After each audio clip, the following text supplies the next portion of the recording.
Ever since I made my montage a few months ago, I had a number of people request I do a tips and tricks on how I did some of the things in my montage. Although the number of people was only one, and the one person was my brother who said it was cool, close enough, right? Anyway, this is Ninja's basic tips and tricks for Rocket League.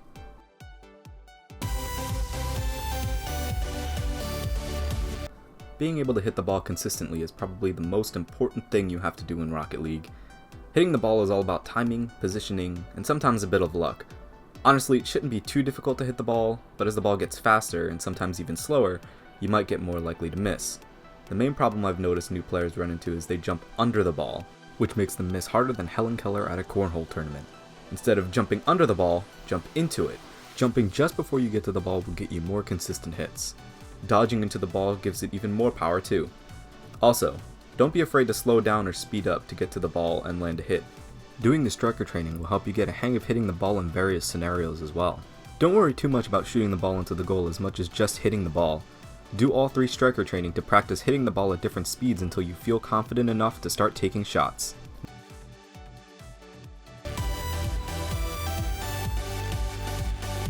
You might be saying, Ninja, I still can't hit the ball, let alone find it most of the game.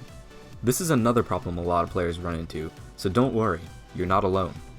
There are actually 2 different camera options, standard and ball camera. Finding the ball can be really hard when driving with the standard camera since all you have to go by is either the ball in front of you, a tiny arrow pointing to the ball, or a white circle on the ground. This mode, while the easiest to get used to, is not optimal when you need to find a flying ball. Standard camera is good when you're trying to screw someone's day up, when you're going for a boost pad not near the ball, or when you just need to reorient yourself. Ball cam, on the other hand, is perfect. Most of the time. Ball cam will make you always see the ball in the center of your screen, making it easy to follow and even easier to hit. Using ball cam will always let you follow the action so you can see where the ball might be going, who has a shot, and where you might need to be for a shot of your own. Downsides are that since your camera follows the ball, your car is sometimes sacrificed, specifically when the ball is above you, making it very difficult to see anything at all. Your car could also be facing backwards while ball cam is on, making right turns seem like left turns, and making you look like an idiot. It's okay. It happens. The takeaway? Get used to ball cam. It's really good. But don't be afraid to switch between cameras to annihilate that douche goalie on the other team. 2 words. Rocket, cars.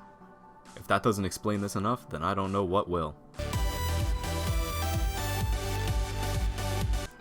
Really though, keeping your speed up and knowing how to move quick is essential. The time it takes you to get moving again could mean the difference between life and death. Or at least a goal and a save. Keeping your momentum and speed up to follow the ball or intercept a shot can be done a few different ways. Always try to land with your wheels in the direction you're moving. This lets you keep driving instead of stopping awkwardly sideways at 0 speed. Also, don't be afraid to use boost. You can always grab a full boost or smaller boost pads on the ground just driving around, so use that boost. Lastly, you can get your speed up by dodging. Doing flips in whatever direction you're going will net you additional speed. This includes front, side, and back flips. No boost? Dodge. Ball behind you? Dodge.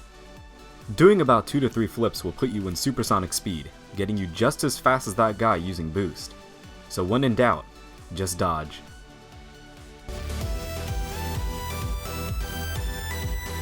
15% of the world's population cannot read. Luckily for you, I'm here to teach you. Reading isn't just about reading the ball. You have to read a few different things, 2 in particular. The first is the ball. Reading the ball is all about knowing the bounce, how it will bounce off the wall, off the corner of the map, off other cars, or even off the ceiling. Knowing where the ball will go after a bounce will make you that much more likely to hit the ball than the next guy. Just watch where the ball goes off of each hit and soon you'll learn where to be for the ball's next bounce. The second thing you need to read is the players. Knowing if you or another player will get to the ball first is just as important as knowing where the ball will go. If you see the enemy is going to get to the ball first, you might not want to challenge and should prepare for a shot so that you aren't uselessly driving on the other side of the map after a miss. If you see a teammate has a better shot than you or is going to get to the ball first, don't try to steal the shot unless they miss. Chances are if they are closer, they will have a shot, so just wait for the bounce or for a pass to you so that you can take a shot on goal. Also, don't forget to pay attention to where players are in general so you can avoid hitting your teammate or so you can jump over that douche who keeps trying to demolish you. Once you get this down, you'll be reading so hard that people will think you are fresh out of college.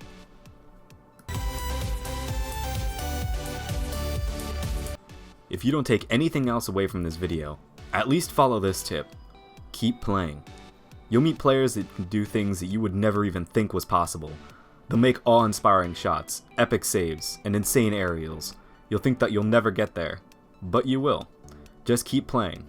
100% the trainings, practice your shots, and eventually you'll be the one inspiring others to be just as good as you.